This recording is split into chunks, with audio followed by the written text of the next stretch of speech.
봉독해 드릴 하나님의 말씀은 창세기 36장 9절에서 14절 말씀이 되겠습니다. 창세기 36장 9절에서 14절 말씀을 제가 봉독해 드리겠습니다. 이것은 하나님의 말씀입니다. 세일산에 있는 에돔 족속의 조상 에서의 족보는 이러하고 그 자손의 이름은 이러하니라. 에서의 아내 아다의 아들은 엘리바스요, 에서의 아내 바스맛의 아들은 루엘이며 엘리바스의 아들들은 대만과 오말과 스보와 가담과 그나스요, 에서의 아들 엘리바스의 첩 딥나는 아말렉을 엘리바스에서 낳았으니 이들은 에서의 아내 아다의 자손이며 루엘의 아들들은 나핫과 세라와 삼마와 미사니 이들은 에서의 아내 바스맛의 자손이며 시브온의 손녀 아나의 딸 에서의 아내 오홀리바마의 아들들은 이러하니 그가 여우스와 얄람과 고라를 에서에게 낳았더라. 아멘. 네, 앉으시기 바랍니다. 창세기 36장은 에서의 족보를 기록한 그러한 내용입니다. 그래서 언약 안에 있는 자손이 아니고 언약 밖에 있는 그러한 자손이기 때문에 우리가 사실 쉽게 또 이 부분들을 뭐 이렇게 접하지 못하고 그냥 이렇게 넘어가는 경우들이 되게 많은데, 창세기 36장은 매우 중요한 본문으로서요 새로운 장면으로 전환이 되는 장면입니다. 그러니까 지난주에도 말씀을 드렸지만 에서의 족보를 먼저 말하고 그 다음에 37장으로 들어가면 야곱의 족보를 말을 하죠. 그러니까 이게 창세기를 우리가 톨로도시라 그러죠. 족보의 문학적인 구문으로 볼 때의 특징이 뭐냐면 언약의 자손에 대한 그 족보를 말하기 전에 비언약의 자손의 족보를 먼저 서술하는 특징이 있다 그랬죠. 그러니까 아브라함의 족보를 서술하기 이전에 이스마엘의 족보를 먼저 서술하는 그런 것과 같기 때문에 36장은 어떤 전환되는 그러한 본문으로서 중요함을 가지고 있다라고 하는 것을 여러분들이 기본적으로 이해를 하셔야 됩니다. 창세기 36장 1절은 지난주에 제가 소개를 했는데 에서 곧 에돔의 족보는 이러하니라라고 하는 어떤 그 족보에 대한 선언문이죠. 그러니까 에서의 족보는 단순한 어떤 개인이 아닙니다. 왜냐하면 에돔이라고 하는 에서는 곧 에돔이라고 하는 이러한 어떤 공식적인 어떤 이러한 형식이 되기 때문에 에돔이라고 하는 어떤 민족의 역사적인 어떤 실체로 고정된 인물이 누구냐? 바로 그 사람이 에서라라고 하는 그러한 말입니다. 창세기 36장 1절에서 8절의 내용을 보면 이제 에서가 지난주에 전했던 말씀이죠. 세일산으로 장막을 옮깁니다. 그래서 세일에 이제 그 정착을 하고요. 야곱과 이제 거기서 이제 분리가 되죠. 그리고 이제 오늘 오전과 오후 예배에 설교할 문맥들이 36장 9절에서 19절 전체적인 내용을 보면 야곱과 분리가 된 에서는 세일에서 더 이상 하나의 가족으로 머무는 것이 아니라 이제 시족이 되고 그 다음에 족장이 되고 그 다음에 하나의 큰 에돔이라고 하는 나라의 민족을 형성해가는 그것들을 이제 9절에서 19절까지의 내용을 이제 보여주고 있다라고 하는 말입니다. 그렇기 때문에 우리가 이 36장에서의 이 족보를 읽을 때는 단순히 이름을 나열하는 것이 아니라 에서 한 사람으로 말미암아 민족이 하나의 큰 민족인 에돔 민족이 형성이 되었다라고 하는 말입니다. 제가 시간마다 여러분들에게 강조했던 내용이 뭐냐면 하나님은 언약의 하나님만이 아니시다. 하나님은 언약의 백성들만 사랑하고 언약의 백성들에게만 복을 주시는 하나님이 아니라 비언약의 백성들에게도 하나님은 그들을 사랑하고 그들에게 복을 주신다라고 하는 이 사실을 지금 36장에서 다음 주까지 계속해서 반복적으로 제가 강조를 할 것입니다. 그 이유는 창세기 12장부터 아브라함의 언약이라고 하는 우리는 언약 사상에 아주 깊이 들어와 있습니다.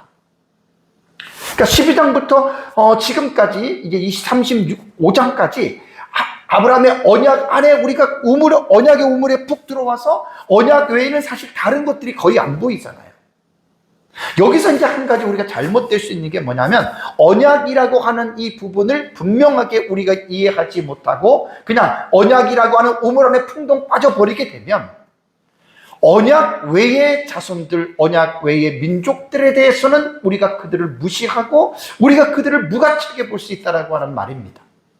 그래서 36장은 이러한 어떤 언약 안에 우리가 깊이 들어와 있던 우리에게 좀 더 우물 밖으로 나와서 우물 밖에서의 바라보는 하늘, 그러니까 하나님의 성품을 본다면 하나님의 성품의 어떤 광의적인 넓은 면을 다시 한번 우리에게 환기시켜주는 아주 좋은 장이라고 저는 생각을 합니다.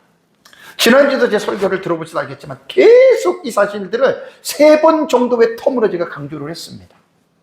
그러니까 이번에 36장을 우리가 공부를 하면서 한 6시간 공부를 하는데, 그동안에 언약에 푹 빠져있던 우리가 언약에만 우리가 어떤 고정되지 말고 언약을 벗어나서 하나님의 그 광범위한 어떤 이러한 하나님의 프레임을 우리가 함께 이렇게 보았으면 좋겠습니다. 지난주에 제가 창세기를 족보의 문학 구조로 봐야 된다, 이거는 되게 중요합니다. 오늘 이제 설교 제목은 하나님 나라 사상이 제 창세기 주회의 핵심이거든요. 하나님 나라로 보이기 때문에 에서의 시족사입니다. 시족. 클랜 히스토리예요. 시족사. 가정에서 시족으로 확장이 되는 거죠. 이 부분을 가지고 함께 은혜를 나누는데요. 지난주 여러분 이 설교는 창세기 제가 주의 설교를 할 때 첫 시간에 한 설교입니다. 엘레 톨로도트라고 하는 말이죠. 이것이 누구의 족본이라고 하는 요 구문이 창세기 2장 4절에서 시작해서 37장 2절에 11번이 나온다 그랬죠. 그러니까 우리가 창세기를 공부할 때는 여러 가지의 어떤 방향과 관점을 가지고 공부를 해야 되는데 꼭 잊어서는 안 될 게 뭐냐면 족보의 관점으로 창세기를 반드시 공부를 하셔야 됩니다. 2장 4절에 엘레 톨로도트, 이것이 천지의 내력이라고 기록이 됐죠. 그죠? 천지의 족보를 말해요. 그 다음에 이제 5장 1절이 아담의 족보, 노아의 족보 쭉 해가지고 지금 36장 1절에는 이게 톨로도트 문단으로는 9번째 문단으로 지난주 오전 예배 때 이것만 가지고 1시간 했죠. 그죠? 지금은 36장 9절에도 히브리 본문에는 이 말이 나와요. 물론 우리 말도 이것은 에서의 족본이라고 하는 이 구문이 나옵니다. 그래서 오늘 보면 이제 창세기로 보면은 마지막 구문인 10번째의 문단에 해당이 되는 거예요. 그래서 창세기는 족보를 통해서, 이게 이제 3장 15절에 여인의 후손이라고 하는 그 언약의 족보가 나오죠. 그죠? 그러면서 이제 언약의 관점으로 예수 그리스도에게까지 이 족보를 우리가 잊어버려서는 안 됩니다. 그래서 창세기는 이러한 어떤 족보에 대한 톨로도트라고 하는 이 족보에 대한 이 부분을 꼭 여러분들이 기억을 하시고 봐야 된다. 그래서 이제 36장 9절에도 보면은 에서의 족보라고 하는 말이 나오죠. 여기 보면 에돔의 족종 조상의 에서의 족보는 이러하고 엘레 톨로도트 에사우 이렇게 됩니다. 그러니까 에서의 족보라고 하는 그런 말입니다. 자, 그렇다면 여기서 이제 조금 더 아까 말씀드린 대로 이제 확장이 돼요. 지난주에는 어떤 그 가족사, 패밀리 히스토리라고 본다면 여기는 이제 클랜이라고 하는 시족의 구조로 확산이 됩니다. 그래서 에서의 족보는요, 기본적인 틀이 그렇습니다. 2절에서 5절까지 지난주에 말씀드린 것은 새 아내를 통해서 가나안이라고 하는 지역에서 낳은 아들들입니다. 베네이, 이게 패밀리 오브 올진이에요. 원가족이에요.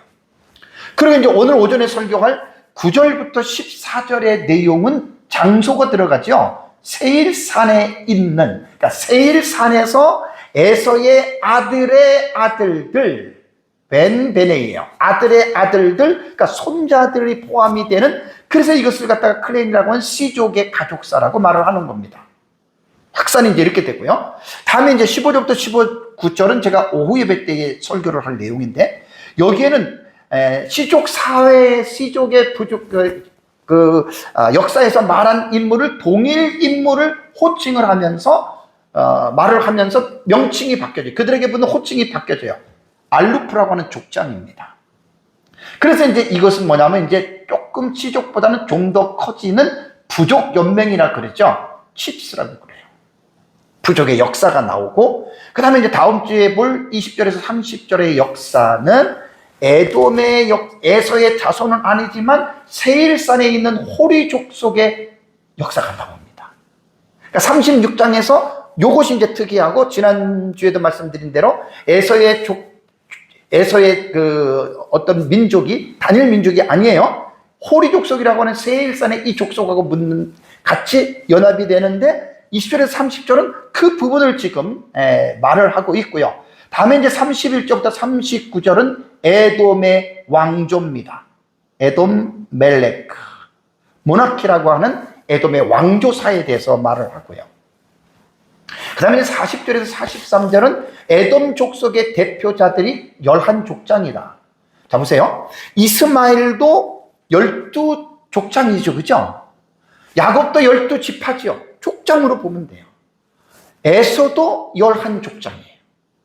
그러니까 이런 부분에서 이제 우리가 이런 성경에 대한 서사에 나타난 이러한 부분들을 여러분 말씀을 드리는데, 36장에서 계속 제가 한 말은 이겁니다. 언약 안에 있는 야곱의 자손들만 하나님이 사랑하는 것이 아니다. 머릿속에 아주 딱 심어놔요. 그러니까 오늘날 버전으로 말하면 계속 말하잖아요. 예수를 믿는 구원받은 우리만 하나님이 사랑하는 것이 아니다라는 말이에요. 예수님을 믿는 우리들의 하나님만이 아니고 예수님을 믿는 사람들만 복을 주시는 하나님이 아니라는 말입니다. 예수님을 안 믿는 세상 사람들도 하나님을 사랑하고 하나님이 그들에게도 복을 준다라고 하는 거. 그래서 이제 여기서 제가 지난번에도 계속 말씀드린 대로 일반 은총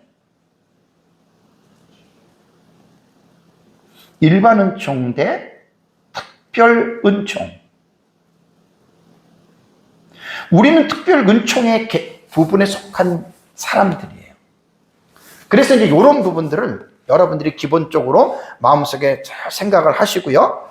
오늘도 이제 하나님이 에서에게 주는 이제 그 시족으로 확장되어 가는 이 부분에서 하나님께서 이들에게 복을 주셨기 때문에 이들이 이렇게 되었다라고 하는 말입니다.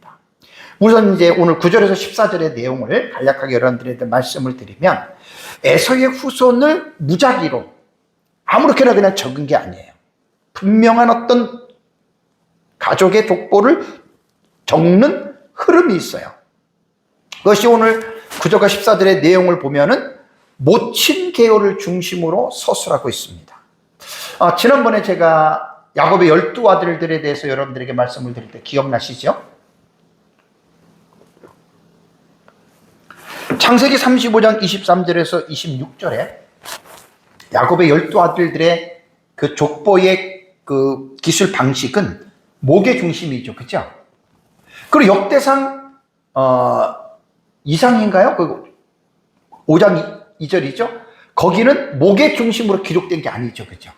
그러니까 성경을 기록한 저자마다 똑같은 족보라도 북의 중심이냐 목의 중심이냐, 아니면 형제 서열 중심이냐, 아니면 그냥 뒤죽박죽이냐, 이런 나름대로의 어떤 특징들이 있는데, 9절에서 14절은 그 족장들이 14명이 나오거든요.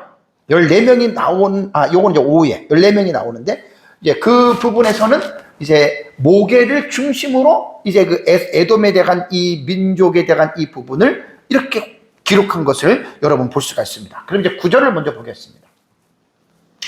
9절을 보시면 세일산이 나오죠. 에돔 족속의 조상이 나와요. 족보는 이러하고. 왜 제가 세일산하고 조상이라고 하는 말을 동그라미를 쳤냐면 36장 1절에 에서 곧 에돔의 족보는 이러하니라라고 하는 이 문장에 요 세 단어가 들어간 거예요. 세 단어. 세일이라고 하는 단어와 산이라고 하는 단어와 조상이라는 단어가 9절에는 세 단어만 여러분 이렇게 되었다. 이것도 당연히 동사가 없는 문장입니다. 명사 문장이죠. 명사 문장은 제가 정적인 문장이라고 그랬죠. 흐름이 없어요. 그냥 정지되어져 있는. 그러니까 명사 문장을 읽으면 움직임이 하나도 없어요. 그러나 동사 문장을 읽으면 낳고 갖고 앉았고 따라가고 그 문장 속에서의 움직임이 흐름이 나온단 말이에요. 이게 명사 문장이에요. 1절도 마찬가지고. 그러니까 1절이 에돔의 기원 선언이라면 9절은 에돔의 계보적 실현. 그것이 이제 더 구체적으로 이제 1절과 9절의 차이는 바로 이런 식으로 나타난다라고 하는 말입니다. 그래서 1절의 다른 점, 아까 제가 세일산이라고 하는 요 두 명사가 들어갑니다. 포함이 되고, 조상이라고 하는 아비라고 하는 이 단어는 그냥 아버지를 말합니다. 아버지. 그러니까 9절에서 지금 말하는 게 뭐냐면 세일산에 있는 에돔의 족속, 에돔 족속의 아버지가 누구냐 이 말입니다. 그 사람이 바로 에서라는 사람이다라고 그것을 말을 하고 있죠. 그래서 세일산에서 이 족보의 흐름을 보면 세일산에서 에서의 시족이 됩니다. 클랜 히스토리입니다. 아까도 말씀드린 대로 1절과 8절은 원가족이에요. 9절과 14절은 시족의 가족사다 라고 하는 이 부분들을 여러분들이 기억을 하면서 이제 성경을 쭉 읽어 나가면 이런 부분들이 이제 좀 이해가 되고요. 그 다음에 이제 하나님 나라의 관점으로 본다면, 제가 이제 하나님 나라의 사상으로 보니까 하나님 나라의 관점으로 본다면 에서는 야곱의 형이죠. 근데 약속의 땅 가나안 땅을 떠나서 분리가 됐잖아요. 가나안에서 세일산으로 옮겨서 에돔 족속의 창시자가 되는 한 민족을 형성하는 조상이 되었다. 그러니까 가나안 땅은 하나님이 누구에게 주었습니까? 아브라함에게 주었고, 그게 언약의 자손들이 살 땅이란 말이에요. 이스마엘도 이삭의 형이기는 하지만 언약의 자손이 아니기 때문에 이스마엘은 아라비아 반도 쪽으로 쭉 저쪽으로 넘어가가지고 큰 민족을 이루었다는 말입니다. 에서도 그 가나안 땅은 언약의 백성이 아니면 차지할 수가 없어요. 그러니 당연히 거기를 떠나야 되는 거예요. 그래서 이제 그 밑 옆에 남동쪽으로 에돔이라고 하는 그 세일산은 제가 지난주도 지도로 보여주고 오늘도 보여줄 텐데 그쪽으로 이제 이렇게 옮겨졌다라고 하는 말입니다. 그러니까 에서는 가나안에서 세일에 가서 그냥 살았다가 아닙니다, 여러분. 이 본문을 그렇게 보시면 안 돼요. 가나안에서 단순히 그냥 거기서 살았다가 아니라 에돔이 되었다는 거예요. 에서는 세일산에 가서 단순히 살아남은 사람이 아니라 에돔이라고 하는 민족을 창시한 뭐다? 조상, 아버지다라고 하는 이 부분을 여러분들이 생각을 해야 되고요. 에돔이라고 하는 뜻이 뭘까요? 에돔이 이제 고유 명사잖아요. 지명이잖아요. 그렇죠? 그런데 형용사 아돔이라고 하는 데서 유래가 되는데 이게 붉은이라는 뜻이에요. 붉은. 그렇다면 에돔은 에서의 별명이에요. 그래서 에돔 족속과 에돔의 영토 다 그래서 에돔이라고 말을 하는데, 어쨌든 북다라고 하는 여러분 이 부분에서 나오는데 이 두 가지 의미가 있습니다. 에서가 태어날 때 그의 피부색의 특징이 있어 기인이 됐어요. 이게 이제 창세기 25장 22절에 보면은요, 먼저 나온 자는 붉고 그랬죠. 그죠? 에서예요.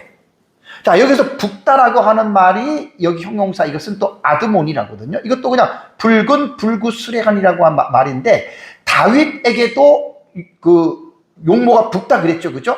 요 단어를 사용을 한 거예요. 그러니까 에서라고 하는 이 단어는 뭐 털 많은 거친이라고 하는 이런 의미도 있지만, 어쨌든 그냥 이 아드몬이라고 하는 말, 이런 것들은 뭐냐면 북다라고 하는 이제 그런 뜻인데, 단어를 조금 연구하다 보니까요, 이 원래 북다라고 하는 이 단어는요, 아담에게서 유래가 됐어요.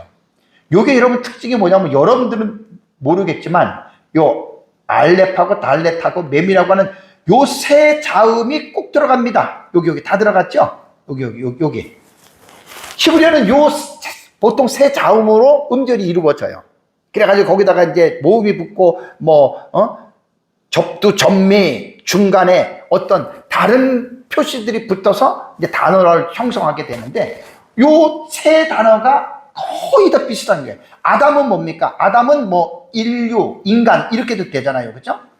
그러니까 원래 아담은요, 또 이게 단어를 갖다가 연결해 보면요, 아담아라고 하는 데서 또 관계가 있어요. 아담아는 흙이에요. 땅이에요.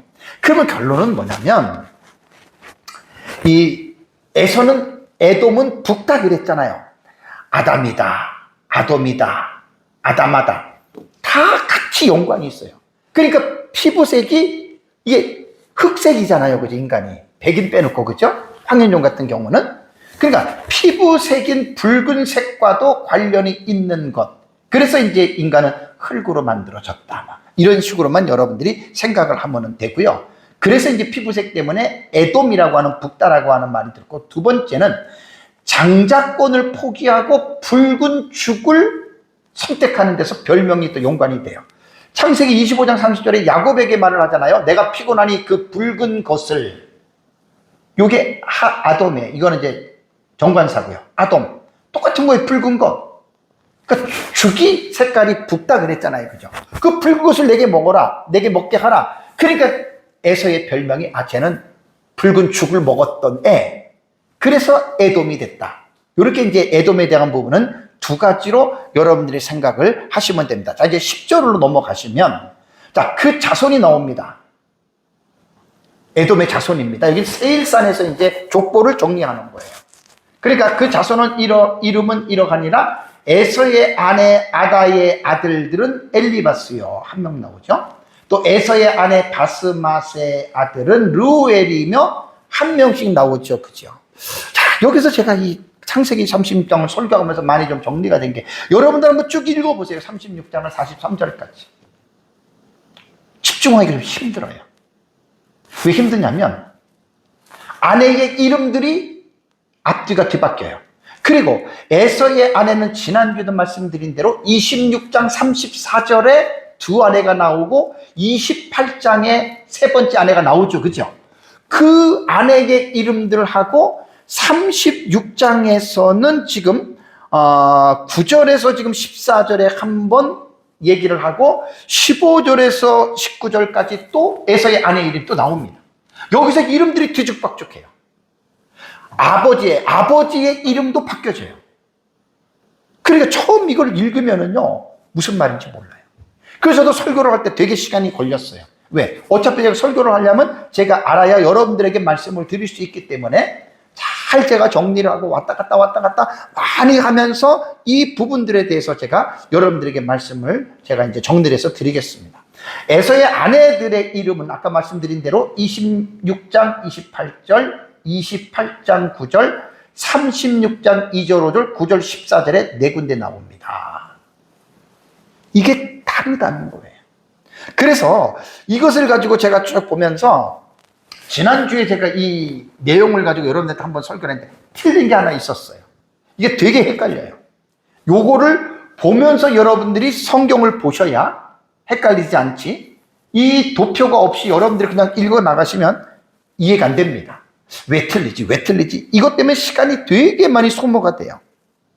그래서 제가 이제 이 부분에 대해서 여러분들에게 말씀을 드리는데, 여러분들은 성경을 보면서 이 도표를 반드시 보시기 바랍니다. 자, 먼저 에서의 아내의 이름에 대해서 제가 잡은 창세기 26장 28절을 먼저 봐야 돼요. 여기에 보면은 첫 번째 아내가 유딧으로 나와요. 아버지가 헷 족속 브엘이로 나옵니다. 아버지가. 둘째 아내는 26장 34절에 바스맛으로 나오고 아버지 이름이 헷 족속의 엘론으로 나옵니다. 셋째 아내는 28장 9절입니다.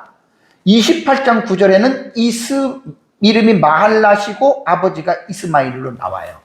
자, 여기까지가 먼저 우리가 첫 번째, 우리가 에서의 아내에 대한 부분을 먼저 이해를 했던 부분이에요. 2장 36장으로 점프해서 넘어오면, 지난주에 여러분들에게 말씀을 드린 거예요. 36장 2절에서 5절을 보면은요, 이게 되게 헷갈린다니까요. 여러분 요걸 보셔야 돼요. 2절과 5절에 보면은 첫 번째로 나오는 아내가 누구냐면 아다예요. 아다. 요 첫 번째. 아다가 나와요. 아다는 둘째 아내예요. 그 다음에 두 번째로 2절에서 5절에 나오는 두 번째로 나오는 아내의 이름이 누구냐면은 오홀리마바예요. 요 첫째 아내예요. 첫째 아내. 이렇게 보셔야 돼요. 다음에 세 번째로 기록이 된 아내의 이름이 바스맛이거든요. 요거는 세 번째 아내입니다. 자, 여기까지는 좋아요. 그러면 보세요, 여러분.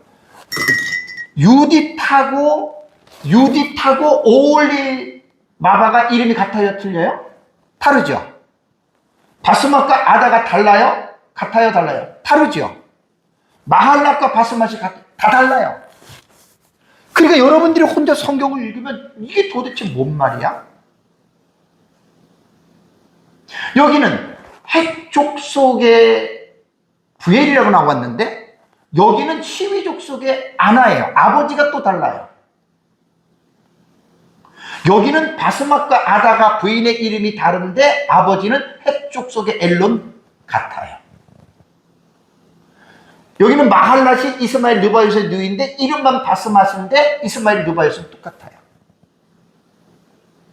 이거 없으면 여러분들 아무리 읽어도 이해가 안 돼요. 저도 되게 시간이 많이 걸렸어요. 요거를 보셔야 돼요. 자, 이건 지난주에 여러분들에게 말씀을 드렸던 거고 지금 드린 것은 이제 9절에서 14절입니다. 9절에서 14절을 보면은 첫 번째 여러분 9절에 보면은 첫 번째로 나오는 게 누구냐면 이것도 아다예요.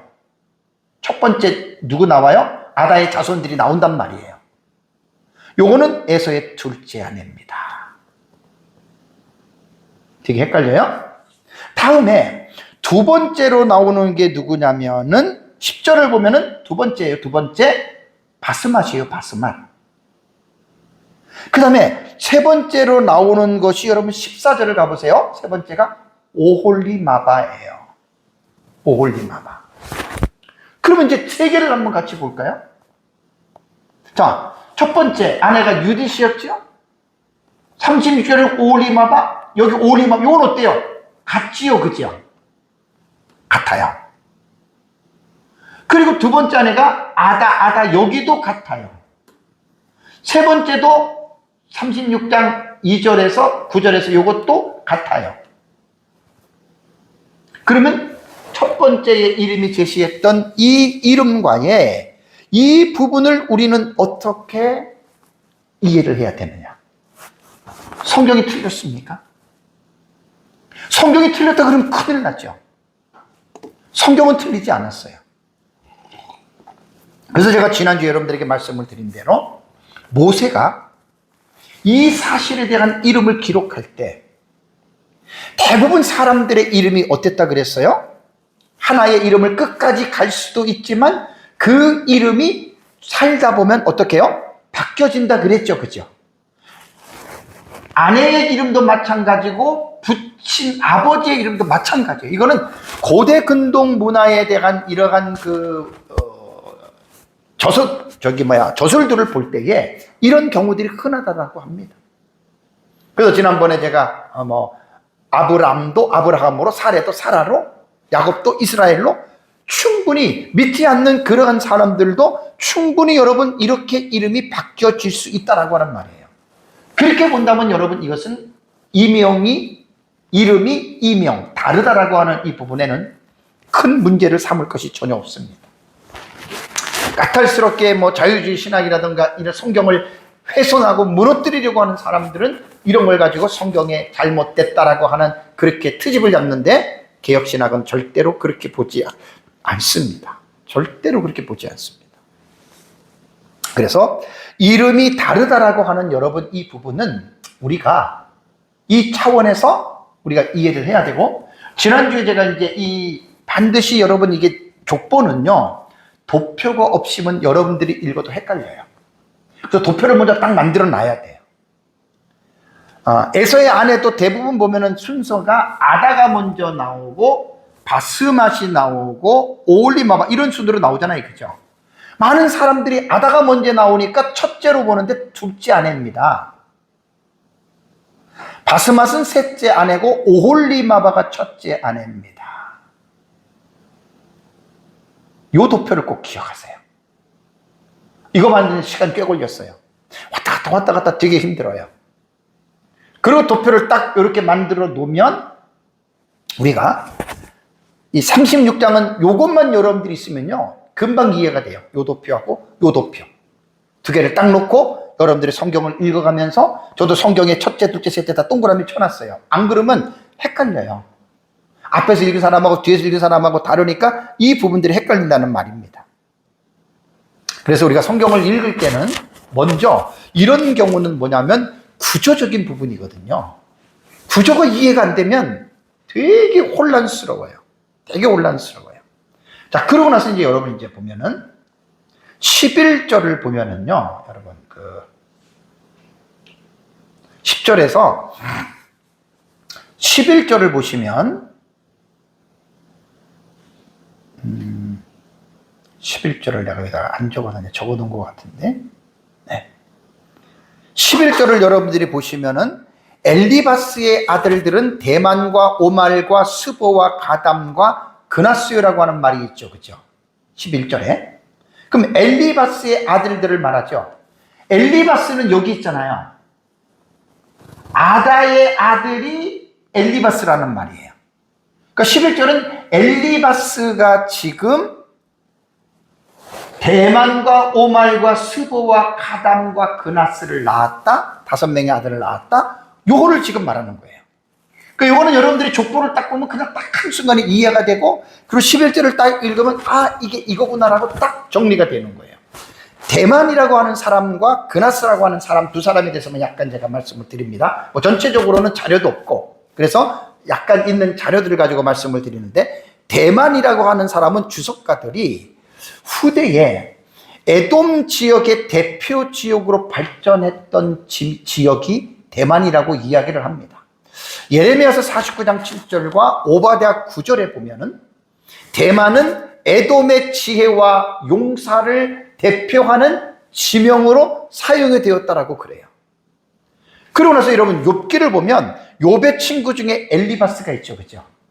엘리바스가 대만 사람입니다. 뭐 확실한지 안 한지는 몰라도 거의 주경학자들이 이런 부분에서는 그렇게 보고 있다라고 하는 대개는 우리가 뭐 아니다라고 말할 수가 없어요. 그 다음에 그나스라고 하는 아들이 있어요. 대만. 그 다음에 그나스라고 하는 이 아들이 있어요. 그나스도 중요한 인물로 주경학자들은 이야기를 합니다. 주석가들은 이제 후에 남유다 계열 속에서 그나스의 이름이 등장이 된다 그래요. 그래서 이제 그 갈렙의 가문에 보면 이제 그니스의 아들로 나오거든요. 그러니까 이런 것들은 아주 그렇다라고 말을 할 수는 없어도 그래도 일부 주경학자들이 이런 부분들을 가지고 와서 지금 이런 부분들을 말을 하고 있거든요. 그러니까 후대 이스라엘의 그 유대 지파 안에서 이제 남방 역사에서 이제 유다 지파로 아마 이 그나스가 편입이 되어지지 않느냐라고 하는 것을 조심스럽게 이야기를 합니다. 그래서 엘리바스의 아들 5명의 아들 중에는 대만과 그나스에 대해서 우리가 조금 관심을 가지시면 되고요. 그 다음에 이제 우리가 12절로 보겠습니다. 12절에 에서의 아들 엘리바스의 첩 딥나가 나와요. 딥나라고 하는 여인은 엘리바스의 누구다? 첩이다. 그러면서 아말렉이라고 하는 아들을 낳았다라는 말이 나옵니다. 12절은요, 히브리어 구문으로 보면은요, 동사 앞에 주어인 딥나가 먼저 탁 나옵니다. 왜 그렇죠? 딥나를 강조하는 거예요. 딥나를. 낳았다 동사가 나오고 그 다음에 주어 딥나가 나와야 되는데 이게 바뀌었다니까요. 주어가 먼저 딱 튀어나왔어요. 한국어 영어처럼. 이거는 히브리인들이 볼 때에는 도치가 된 거예요. 주어가 동사 앞으로 나왔기 때문에 딥나를 강조하는 거예요. 왜? 딥나를 강조할 수밖에 없는 게 여러분 보세요. 여기 도표에 엘리바스가 5명의 아들을 낳았는데 첫 딥나가 따로 떼어져 나오죠. 그죠?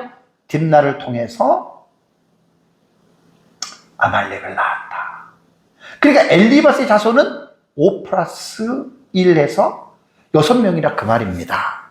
그 부분을 말하는 거예요. 그러면 왜 첩의 자식을 특별하게 떼어내서 이 첩의 자식을 강조하느냐? 강조할 이유가 충분합니다.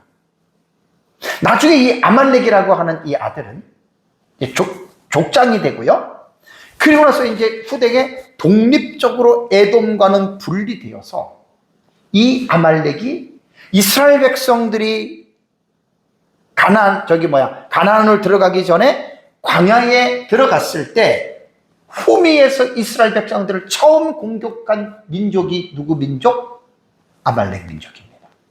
이건 제가 오후 예배 때에 아말렉 족장으로 이제 바뀌어져 가는 과정 속에서 요 아말렉에 대한 부분은 그때 좀 자세하게 여러분들에게 제가 말씀을 드리겠습니다. 그러니까 36장은 이 족보를 가지고 여러분들이 읽어야 돼요. 그래야지 여러분들이 금방 이 부분들이 지금 이해가 될 수가 있습니다. 다음에 이제 13절로 넘어갑니다. 13절. 르우엘의 아들들이 나오죠. 그죠? 르우엘의 아들들은 나핫과 세라와 삼마와 미산이 4명의 아들이 있다 그 말입니다.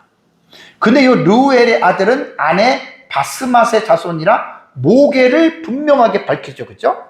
자, 바스맛은 누굽니까? 에서의 3번째 아내입니다. 그러면 이렇게 보면은 몰라요. 뭘 봐야죠?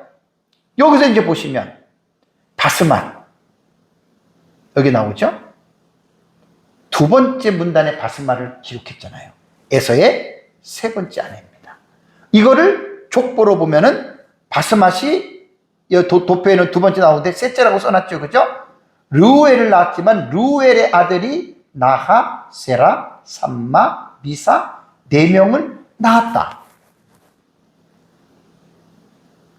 그러면 여러분 이것들을 쭉 보시면 도표라는 게 이래서 우리에게 좋은 거예요. 하나, 둘, 셋, 넷, 다섯, 여섯, 일곱, 여덟, 아홉, 열, 열하나, 열둘, 열세. 이게 이제 세일산에서 낳는 그런 자손들을 가지고 이렇게 이야기를 하고 오후 예배 때는 이 아들들의 앞에 족장이라고 하는 이름이 딱 붙고 여기서 한 명 고라라고 하는 자손이 하나가 또 들어갑니다. 오후에 제가 여러분들에게 설명을 해드리기로 하겠습니다.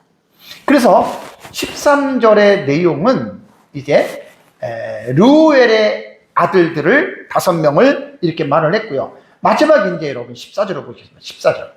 잘 보세요. 14절. 이거 좀 혼란스러워요. 시브온의 손녀 아나의 딸 에서의 아내 오홀리바마예요. 그러니까 이름은 오홀리바마인데 아나의 딸이고 시브온의 손녀가 된다는 말입니다. 되게 좀 어렵죠, 그죠? 그러니까 성경을 하나하나 잘 이렇게 여러분들이 뜯어가면서 읽으셔야 돼요. 그러니까 이 오홀리바마는 아나의 딸이고 외조부가 시브온이다. 상당하게 족보를 좀 늘어났잖아요. 그렇죠? 그러면서 이제 아들들은 이러하니라 그가 여우스와 얄람과 고라를 북에 붙인 에서에게서 낳았더라라고 이 말을 지금 합니다. 그러니까 여기서 이제 우리가 여러분 볼 수 있는 게 오홀리바마는 3명을 낳았는데 전문맥 5절에서도 나와요. 5절에서도 앞에 2 아내의 계열은 하나둘씩 낳지만 그 아들 아래서 손자 시대가 부족의 기초가 되는 거예요. 여기서는 이제 나중에 뒤에 가서도 여러분들에게 말씀을 드리겠지만 앞에 2 여인들은요. 앞에서 2 여인들 바스맛과 아다는 손자들이 지금 이렇게 나온 거예요. 근데 오홀리바마는 손자가 아니라 아들들 3명이 쫙 배치가 됩니다. 이게 여러분 특징이고 이게 여러분 좀 다르다는 거예요. 그리고 아까도 말씀드린 대로 시브온의 손녀 아나의 딸이니까 이중 계보를 여기서 사용한 거예요. 자, 보세요. 아다와 바스맛과 다른 에서의 아내로 표기가 되지만 아나에서 시브온까지라고도 나오는데 여기에서 이제 이 북의 혈통까지 나온다는 말이에요. 여기서 우리는 뭘 볼 수가 있냐면 시브온의 아들들이 이야기가 확장될 것이다라고 하는 그러한 부분을 예고하는 것으로 이제 보면 됩니다. 자, 제가 지금 이 설교를 준비하면서 사실 웬만한 일반 설교에서는 제가 하는 이 설교 사실 이렇게 안 합니다. 창세기 36장 별로 비중을 안 둡니다. 그냥 간단하게 처리하고 그냥 에서의 가족이 3명의 여자를 통해서 이렇게 나타나고 다시 몇 분 안에 끝냅니다. 저는 이걸 4시간을 지금 가는 거거든요. 왜냐하면 제가 하는 지금 설교의 스타일이 6시간이에요. 6시간. 제가 지금 주의 설교를 하고 있고 제 설교는 뒤에도 말씀을 드리겠지만 막 은혜를 끼치고 막 적용을 만들어가지고 막 이렇게 사십시오. 그걸 안 한다는 말이 아니라 그게 목적이 아니에요. 저는. 적용이 목적이 아니라 중요한 걸 하지만서도 하나님의 말씀을 해석해 주는 것이 나는 더 우선을 두는 거예요. 이게 주의 설교를 하시는 분들이 추구하는 방향입니다. 그러니까 주의 설교는 중요한 본문이 있고 중요하지 않는 본문을 이렇게 나누질 않아요. 일반 사람들이 볼 때 중요하지 않다고 하는 본문도 중요하게 다뤄요. 그걸 제가 지금 해 나가는 거예요. 아까 말씀드린 대로 유딧, 오홀리마바, 바스맛, 아다, 마할라, 바스맛 이름이 달라요. 여기서 이름이 여기 바스맛이고 여기 바스맛이잖아요. 이 도대체 어떻게 여러분 우리가 이걸 이해해야 되겠냐고요. 그래서 이제 학자들은 여기에서 유딧하고 오홀리마바인데 여기서 이제 뭐 아나의 딸 이름도 바뀌고 그러니까 학자들이 이런 얘기를 할 수는 있어요. 첫 번째 아내가 죽었는데 또 나중에 후처를 얻었다. 뭐 이렇게도 말할 수 있다 그 말입니다. 자, 그것도 제가 틀렸다는 말은 안 하지만 저는 그런 쪽의 해석을 따르지는 않아요. 아까 여러분들에게 말씀드린 대로 처음 이름과 나중 이름이 딸 아내와 아버지의 이름도 같기 때문에 나는 인물을 다른 이름으로 사용했다고 하는 데이기 때문에 전혀 우리는 문제가 없다라고 여러분 이렇게 보고요. 지역의 이름에서는 요건 한번 짚고 넘어가야 돼요. 헷족속 브리에라고 얘기를 했는데 첫 번째 아내가 시위족속이죠. 여기 헷족속이죠. 요거는 분명히 짚고 넘어가야 됩니다. 왜냐하면 시위족속과 헷족속은 가나안 7족속에 포함되어 있지만 다른 족속이에요.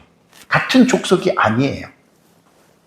그래서 요거를 좀 간단하게 여러분 좀 짚고 넘어가야 되는데 헷 족속은 헷 족속도 있고 시위 족속도 있는데 이것은요 헷 족속은 창세기 23장의 헤브론 지역 가나안 중남부 그 다음에 시위 족속은 호리 족속이라고도 이야기를 해요. 이게 설교를 준비하다 보니까 되게 좀 복잡해요. 근데 이런 것까지 다 다루다 보면은 너무 좀 힘들어서 원고는 제가 다 해놨어요. 시위 족속은 어디로 말하냐면 세일산 에돔 지역으로 이렇게 보는 게 요거로 하나 꼭 기억하시라는 그 말이에요. 그러니까 헷 족속과 시위 족속은 다르다라고 하는 말이 시위라고 하는 말씀 속에서 세일산을 꼭 기억을 하세요. 왜 그러냐면 여러분들 여기 지도를 보세요. 지도를 보시면 이게 가나안 7족속에 대한 지도인데 이 지도들도 보니까 일치가 되지 않아요. 어떤 사람이 만들어 놓은 지도는 참 나름대로의 어떤 그러한 분명한 그 가치가 있지만 어떤 사람들이 만든 지도는 또 달라요. 그러니까 이것을 구분하는 것도 사실 되게 힘들었어요. 뭐 제가 직접 지도를 제작한 게 아니라 인터넷에 있는 자료들을 가지고서 만든 거기 때문에 시위 족속이 여기 있고 여기 있죠. 헷 족속은 여기 있고 또 여기에도 있죠. 그 다음에 아모리 족속이 있고 가나안 족속 나오고 블레셋 나오고 아모리 족속, 기르가스 족속 뭐 이렇게 이름들이 이 가나안 지역의 7족속들이 이름들이 쫙 있어요. 자, 그런데 보면은 에돔 지역이 여기 있잖아요. 에돔 지역이 그죠? 에돔 지역. 네. 에돔 지역이 지금 여기 있잖아요. 그러면 지금 쭉 제가 보면서 설교 주면서 제일 힘들었던 게 뭐냐면 시위 족속이 차라리 여기 쪽으로 있었다면 설명하기가 되게 좋았어요. 왜냐하면 에돔과 시위는 지금 가나안 남부 지역. 여기 보면 이제 우리가 그 브엘세바라고 하는 데가 있죠. 브엘세바 여기. 그 브엘세바가 여기에요. 아브라함도 이삭도 브엘세바에 있었죠. 그죠? 여기 지금 가나안 남부 지방이에요. 왜 제가 가나안 남부 지방을 여러분들에게 말씀을 드리냐면 가나안 남부 지방은 여기에 지금 에돔 쪽에 있는 이 세일 족속 있죠. 에돔 족속들. 사람들이 살다 보면 자기네 지역에서만 살지 않잖아요. 지역의 경계선을 넘나들잖아요, 서로가. 그래서 지금 제가 이 설교를 준비하면서 발견했던 게 뭐냐면, 왜 여기서 희위 족속을 강조를 하냐면 세일산의 호리 족속과 연관이 있어요. 그러니까 이 세일 족속, 여기 에돔이 이쪽이잖아요. 에돔. 헤브론이 바로 또 여기잖아요. 그러니까 어떻게 보면 같은 경계 지역에 있는 사람들이에요. 그래서 희위 족속에 있는 지금 이 오홀리마바는 어떻게 보면 되냐면, 세일산에 있는 지역에서 사는 그 사람이었는데, 여기에서 가나안 남부 지방으로 이주해서 살았다, 이렇게 보시는 게 가장 제가 볼 때는 합리적인 해석인 것 같아요. 그래서 에서가 결혼을 할 때 원래의 그 오홀리마바는 원래의 그 족속이 어디냐면 에돔 세일산의 호리 족속이거든요. 근데 가나안 남부 지방으로 와서 그냥 살다가 보니까 그냥 그렇게 돼서 결혼을 한 거예요. 그러면 이제 우리가 성경을 보면은 그 헷족속의 두 여인이라고 해가지고 창세기 28장에는 그 부분에 대해서 이야기를 했죠. 여기 보면은, 헷족속 부엘이 헷족속 엘론. 여기서 시위족속이라는 말이에요. 오홀리마바는. 그래서 세일에 살고 있었던 오홀리마바 가족이 아버지는 아나예요. 뭐 여긴 또 부엘이로 나왔고, 그러면서 이제 가나안 남부지방에서 살다가 에서를 만나서 결혼했다. 왜 이 해석이 중요하냐면,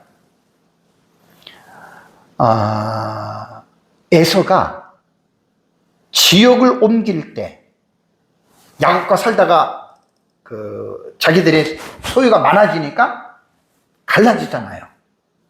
어느 쪽으로 갔어요? 세일로 갔잖아요. 그렇다면 왜 갔겠어요? 여기서 가장 합리적인 추론이 뭐냐면, 오홀리마바가 시위족속이에요. 호리족속이라는 말이에요. 세일.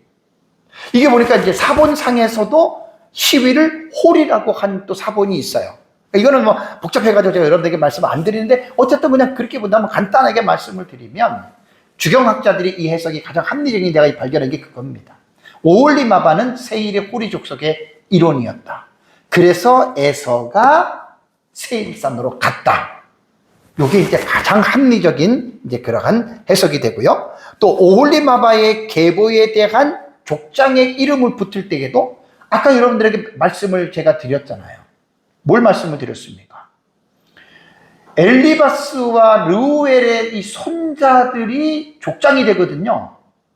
그런데 오홀리마바는 세 아들이 족장이 되는 거예요.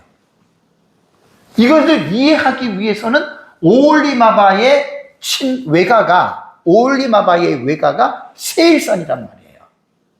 그게 이제 호리족속이라는 말이에요.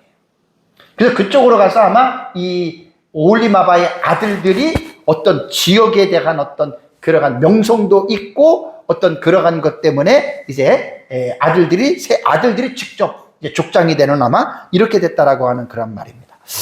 제가 지금 설교를 준비하면서 제 설교를 처음 듣는 분들은 되게 힘들어할 겁니다. 왜 설교를 저렇게 하지? 저게 뭐가 중요하지? 저도 옛날에 이런 설교를 안 했습니다. 이런 설교를 왜 합니까?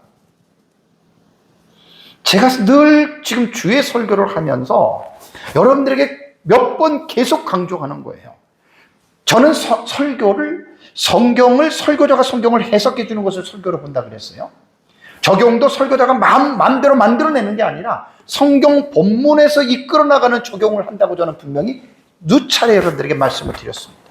설교는요, 성경을 해석하는 것이기 때문에 성경을 해석한다는 것은 결코 쉽지 않습니다. 참 어렵습니다. 그리고 성경은 중요한 내용이 있고 별로 중요하지 않는 내용이 있다라고 말하는 사람들 되게 많지요. 이 내용은 별로 중요하지 않아. 그런 사람들이 볼 때는 창세기 36장은 별로 중요하지 않습니다. 나는 이런 생각을 버리라는 말입니다. 우리가 성경을 읽을 때 어려운 내용들이 있어요. 그리고 내 생각으로 볼 땐 도저히 이해가 안 돼. 그런 성경들이 되게 많죠. 여러분, 그럴 때 여러분들은 어떻게 넘어가십니까? 대부분 그냥 넘어가요. 그 문제를 파고 들어가서 왜 어렵고 왜 틀리게 느껴지는 데서 아까 이름 같은 경우 틀릴 때 이거를 해결하려고 하지 않고 그냥 넘어간다면 반드시 뭔가 찝찝하잖아요. 성경에 대해서 의구심이 생기고 하나님의 말씀에 대한 어떤 거리감이 생기게 되잖아요. 그러다 보면은 성도들이든 목회자들이든 성경을 그런 식으로 생각하다 보면 아예 어려운 본문들을 이렇게 접어놓는 거예요. 안 보는 거예요. 그렇다 보면 성경의 흥미를 잃게 됩니다. 저는 이러한 문제가 일어나지 않기 위하여 성경을 해석하는 데 저는 신중을 기하는 거예요. 다시 말씀드리면 중요한 내용이 있고 중요하지 않는 내용도 있다. 이건 틀린 말입니다. 성경은 다 중요한 내용입니다. 이건 마치 아이들한테 아이들이 밥을 먹을 때 편식하는 것과 똑같습니다. 자기 입맛에 맞는 것만 먹고 입맛에 맞지 않는 거는 아무리 영양가가 좋아도 애들 안 먹죠. 똑같은 거예요. 하나님의 말씀은 여러분 그렇지 않습니다. 중요하지 않고 중요하고 그런 말씀이 없어요. 성경 자체가 다 중요한 거예요. 야곱의 후손의 족보만 중요한 게 아니라 이스마엘의 족보도 중요하고 에돔의 족보도 중요합니다. 블레셋의 족보도 중요합니다. 성경에 기록된 것이라면 우리가 갈라놓으면 안 됩니다.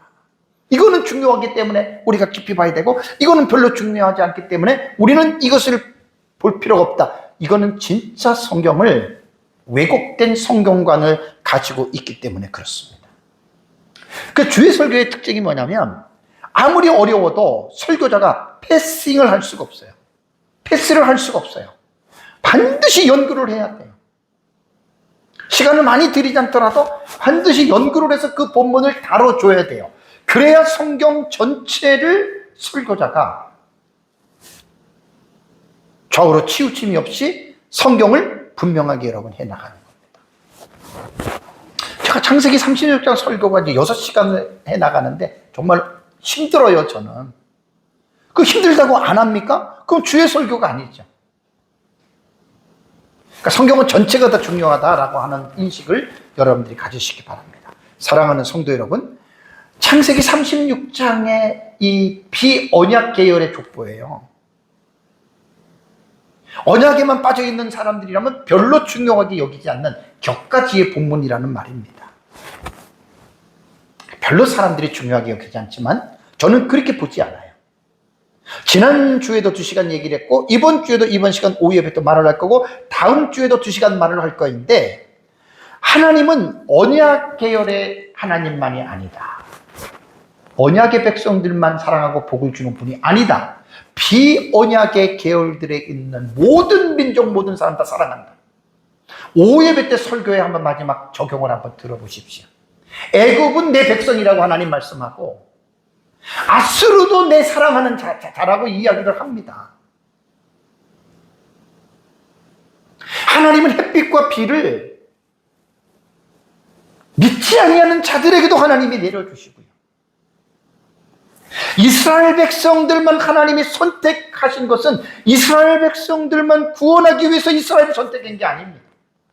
이스라엘 민족을 통해서 전 세계의 모든 나라 사람들에게 하나님의 나라의 복음을 전하는 제사장 나라와 민족으로 사용하기 위해서 하나님은 이스라엘을 선택한 것이지, 이스라엘 백성들이 잘못 생각하는 선민의 그릇된 왜곡된 사상으로 우리들만 하나님께서 선택했고 우리 백성만 하나님께서 구원하신다라고 하는 것은 이스라엘 백성들의 대단한 착각에서 기인된 것입니다. 하나님은 이스라엘 백성들을 제사장 나라와 민족으로 삼기 위해서 그 민족을 선택한 것이란 말입니다. 이스라엘 백성들이 제사장의 그 나라의 역할을 감당하지 못했잖아요. 그래서 선민의 의식 사상을 배타적으로 가지고 있었잖아요. 배타적. 남을 배척하는 거예요. 우리만 선택했고 너네는 아니다. 아닙니다. 절대로 여러분 그게 아닙니다.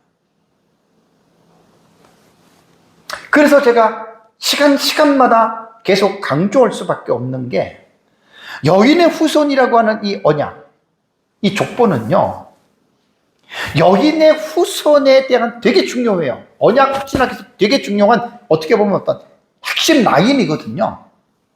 그 역사 속의 어떤 구속사의 센터예요. 역사 속의 중심을 가지고 나가기 때문에 되게 중요하지만 여기서 착각을 하지 말라는 거예요.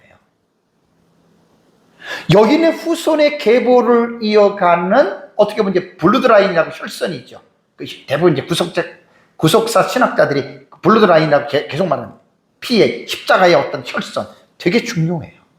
근데 이게 착각을 하면 안 될 게 뭐냐면, 그 여인의 후손들의 맥을 이어가는 족보에만 구원이 있다? 100% 틀린 말입니다. 당연히 여인의 후손의 족보 안에 있는 후손들은 다 구원을 받지만, 그렇다면 이스라엘만 하더라도 12지파잖아요. 여인의 후손의 그 맥이 어디로 이어갑니까? 넷째 유다에게로 흘러가잖아요. 그럼 나머지 11지파는 구원을 못 받았다는 말입니까? 아니잖아요. 그래서 이 여인의 후손의 계보를 배타적 성격을 가지고 구원론으로 읽지 말라는 거예요. 그래서 하나님의 나라의 사상은 구속사의 범위보다 훨씬 더 넓습니다. 플레임이 전체적으로 보기 때문에 그렇습니다. 그래서 제가 36장에 들어와서 처음에는 이 본문이 설교가 가까워질 때는 되게 부담이 많았고, 야, 이걸 어떡하나, 그냥 적당히 처리하고 넘어가나, 되게 고민이 많았는데, 지금까지 36장까지 설교를 그렇게 해왔어요. 저는 야, 어떻게 이 한 절을 가지고 두 절을 가지고 내가 한 시간을 할 수 있을까? 그렇게 하다 보니까 여기까지 온 거예요. 충분히 가능해요. 제가 성경을 다 알아서 설교한 게 아니거든요. 저도 성경을 모르는 부분들이 연구하면 할수록 더 많아요. 그러니까 자꾸만 연구를 하다 보니까 저도 몰랐던 부분들을 되게 많이 공부하는 거예요. 그러면서 여러분들에게 설교를 하는 겁니다. 그러니까 여인의 후손의 계보 안에 있다고 해서 구원을 받았다, 하나님은 그들만을 사랑한다라고 하는 말은 틀린 생각입니다. 하나님은 모든 민족을 사랑합니다. 그들에게도 똑같이 복을 주십니다. 그래서 일반 은총과 특별 은총이라고 하는 이 구분을 명확하게 여러분들이 이해를 하셔야 돼요. 에서 곧 에돔은 비언약 계열의 민족입니다. 그걸 하나님이 사랑하잖아요. 5에도 보면 족장으로 하나님이 복을 주셔서 민족이 확산이 되고, 다음 주에 보면 왕족의 역사까지 에돔 민족도 하나님이 복을 주신 거예요. 그러니까 우리가 이런 부분들에 대해서 36장은 계속 시간마다 제가 강조를 하는 거예요. 왜냐하면 강조할 수밖에 없죠. 그 전에 창세기 12장부터 지금까지는 제가 언약 안에 있는 라인만 제가 강조를 많이 했잖아요. 또 본문 자체가 그렇게 흘러갔기 때문에 비언약에 대한 개요를 제가 다룰 시간이 그때는 없었기 때문에 계속 언약에 대한 이 부분만 강조를 했고요. 그래서 36장에서는 그동안에 비언약의 계열에 있는 것을 강조하지 못한 것들을 6시간 동안에 많이 제가 앞으로 여러분들에게 강조를 할 것입니다. 마지막 적용으로 우리가 돌아온다면, 신약시대 예수 그리스도를 믿고 구원받은 하나님의 백성인 우리입니다. 그리스도인들입니다. 우리만 하나님이 사랑하는 게 아니에요. 하나님이 우리들만 구원하신 게 아니에요. 그리스도 안에 없는, 그리스도의 밖에 있는 사람들을, 그들 속에서도 하나님이 그리스도 안으로 불러들일 만한 사람들이 지금도 존재합니다. 하나님은 그렇기 때문에 그들도 사랑하는 거예요. 우리만 사랑한다라고 하는 이러한 대단한 착각적인 생각은 혹시라도 있다면 빨리 그런 생각들을 버려야 됩니다. 그래서 하나님은 사람을 차별하지 않습니다. 그래서 마가복음 16장 15절에 예수님이 제자들에게 이르시되 뭐라고 말했습니까? 너희는 온 천하에 다니는 만민에게 복음을 전파하라. 예수를 안 믿는 사람들, 언약 밖에 있는 사람들, 그들을 찾아다니면서 모든 사람들에게 하나님의 나라의 복음을 전파하라. 오후 예배 때 이 내용들을 좀 성경을 가지고 좀 더 자세하게 여러분들에게 말씀을 드리겠습니다. 어쨌든 오늘은 하나님 나라 사상으로 보는 에서의 시족사입니다. 시족사. 클레이닝 히스토리예요. 클레인 히스토리예요. 하나님의 에서를 사랑하는 그 열매들을 저와 여러분들 오늘 바라보면서 우리가 믿음으로 하나님의 관점들을, 넓은 관점을 가지고 또 우리도 그렇게 하나님을 찬양하면서 살아가시기를 주님의 이름으로 축복합니다. 우리 다 같이 함께 기도하겠습니다.